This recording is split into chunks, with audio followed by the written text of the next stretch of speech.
You are watching Psychoverse, the channel where we go inside the human mind and pull out the things most people never say out loud. Today's topic is something you have definitely experienced. You just might not have had a name for it yet. We are talking about fake nice people. Not rude people, not obvious villains. The ones who smile the widest, help the most, say all the right things, and somehow something still feels off. By the end of this video, you will know exactly what that feeling is and why it was never wrong. Let's get into it. Think about someone in your life right now.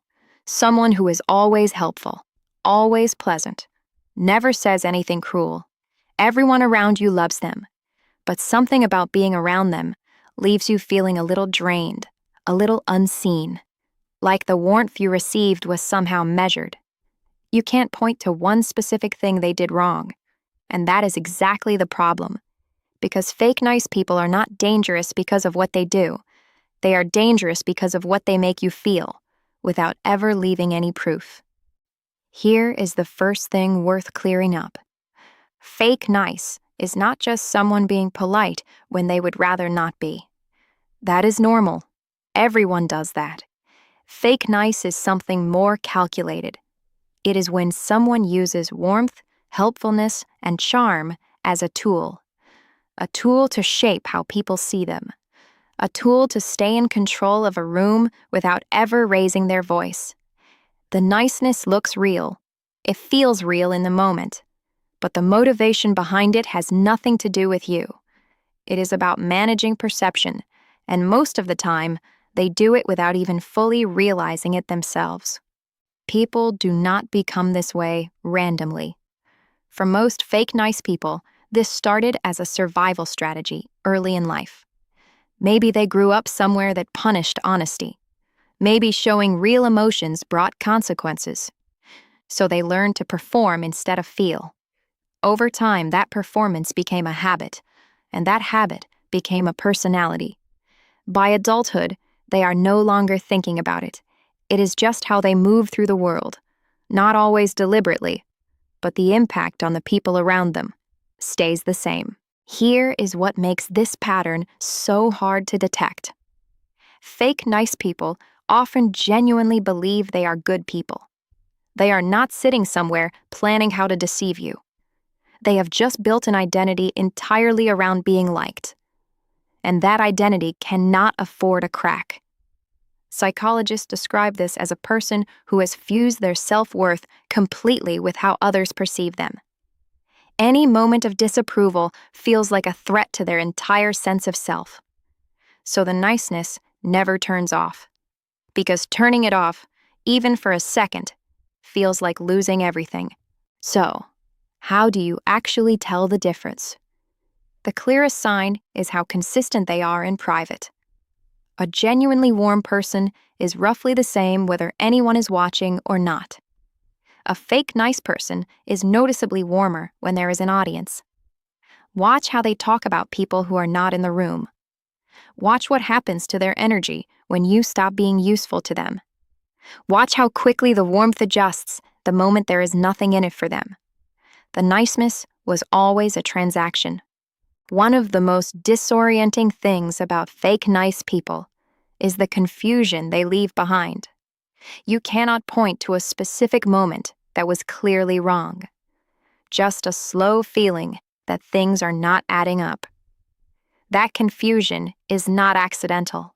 When someone's behavior is always just nice enough to be deniable, you end up questioning yourself instead of questioning them. You tell yourself you are being too sensitive, too paranoid. But that quiet, persistent doubt in your own gut is not paranoia. It is your instincts working correctly. You were just taught to override them. The harm from fake nice people rarely looks dramatic. No big argument, no clear betrayal, just quiet erosion. You start second-guessing your own instincts. You feel tired after spending time with them, and you cannot explain why. You find yourself working harder to earn warmth that should just be there. That exhaustion is real. Your gut was detecting something your mind kept dismissing because nothing looked provably wrong on the surface. Over time, that disconnection from your own perception is the real damage. Not anything they said, just the slow erosion of trusting yourself. Let's call her Nadia. Nadia had a coworker everyone adored. Always the first to offer help. Always had a kind word. Always remembered the small things. But Nadia noticed something the others did not. This coworker was only warm to people who could do something for her. When a colleague got passed over for a promotion, the warmth quietly disappeared. When Nadia stopped sharing updates about her projects, the check-ins stopped too. It was only when Nadia stepped back and looked at the full pattern that she saw it. The kindness had terms and conditions. They were just never written down. So, once you recognize this pattern, what do you actually do? First, trust the feeling, even when you cannot prove it. Confusion and low-level exhaustion around a specific person is data. Do not dismiss it. Second, watch behavior over time, not just in single moments. The warmth of fake nice people fades predictably when you stop being useful. Third, you do not need to confront anyone or explain yourself. You just need to quietly stop investing in a connection that was never as mutual as it appeared. Protecting your energy is not cynicism, it is clarity. Here is what I want to leave you with. Most fake nice people are not villains. They are people who learned somewhere along the way that being real was not safe enough. So they built a version of themselves that everyone could accept. Understanding that does not mean you have to stay close to them, but it does mean you can stop taking it personally. Their performance was never really about you. So here's the question I want you to sit with today. Is there someone in your life whose warmth has always felt conditional, and you have been calling that feeling your own paranoia? Drop it in the comments. You will be surprised how many people feel exactly the same thing. If this video helped something make sense, share it with someone who needs to hear it. And if you are not subscribed to Psychoverse yet, now is a good time. There is a lot more where this came from.